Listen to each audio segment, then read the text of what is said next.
Everyone, welcome to the channel. आज के इस वीडियो में हम रिफ्लेक्टिव डायरी के बारे में जानेंगे, जिसे हम हिंदी में चिंतनशील डायरी भी कहते हैं। ये एक तरह के व्यक्तिगत रिकॉर्ड होते हैं या पर्सनल रिकॉर्ड होते हैं, जिसमें व्यक्ति टीचिंग, लर्निंग और स्कूल प्रैक्टिसेस के बारे में अपने विचार, अनुभव और रिफ्लेक्शंस, जिसे हम चिंतन भी कहते हैं, को लिखते हैं। ये एक तरह का माध्यम है जिससे शिक्षक स्वयं का आकलन कर सकते हैं, तार्किक रूप से चिंतन कर सकते हैं और स्वयं का विकास कर सकते हैं। It's a tool for self assessment, critical thinking and personal development. शिक्षा में शिक्षक भी रिफ्लेक्टिव डायरी का यूज़ करते हैं ताकि वे टीचिंग लर्निंग प्रोसेस को समझ सकें, अपने अनुभवों का विश्लेषण कर सकें और सुधार के क्षेत्रों को पहचान सकें या इम्प्रूवमेंट एरियाज़ को आइडेंटिफाई कर सकें।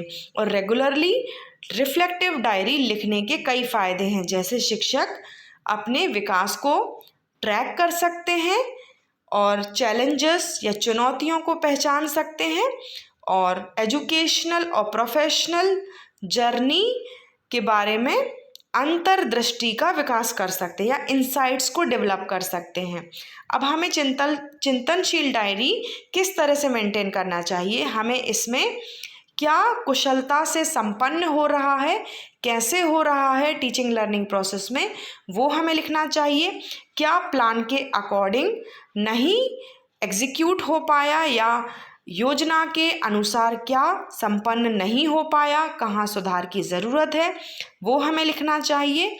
और हमने क्या नए अनुभव प्राप्त किए विद्यालय में, वो हमें लिखना चाहिए। और भविष्य में हमें किन बातों का ध्यान रखना चाहिए या फिर future actions based on this reflections भी हमें मेंशन करना चाहिए। अब आपको इंटर्नशिप एक्टिविटीज़ और ईपीसी एक्टिविटीज़ के अलावा एक रिफ्लेक्टिव डायरी भी मेंटेन करनी है।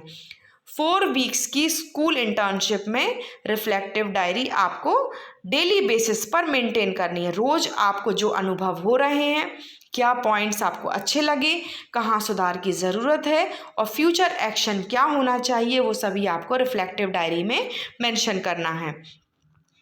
अब मैं कुछ सैंपल आपके सामने प्रेजेंट कर रही हूँ ताकि आप जान सकें कि आपको रिफ्लेक्टिव डायरी किस तरह से मेंटेन करनी है। आपको दिनांक डालनी है और एक पेज में आपके थॉट्स, एक्सपीरियंसेस आदि मेंशन करना है।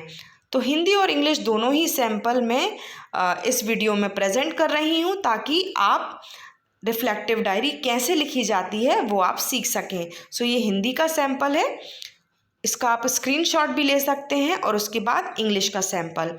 कुछ और भी पेजेस में इस वीडियो में प्रेजेंट कर रही हूँ ताकि आपको एक गाइडेंस मिल सके।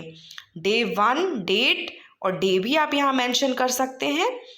आप इसको बार बार देखकर पढ़कर भी समझ सकते हैं।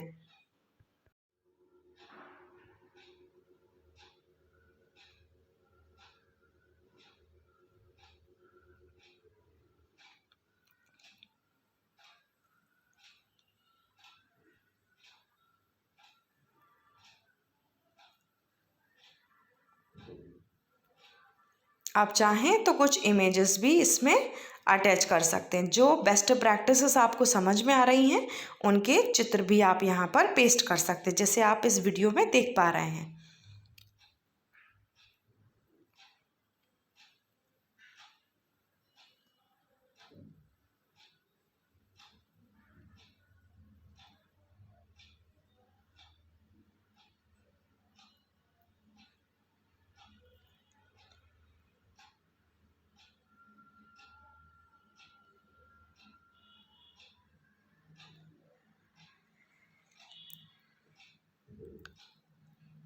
और यदि आपको कोई भी डाउट है तो आप कमेंट सेक्शन में मुझसे पूछ सकते हैं।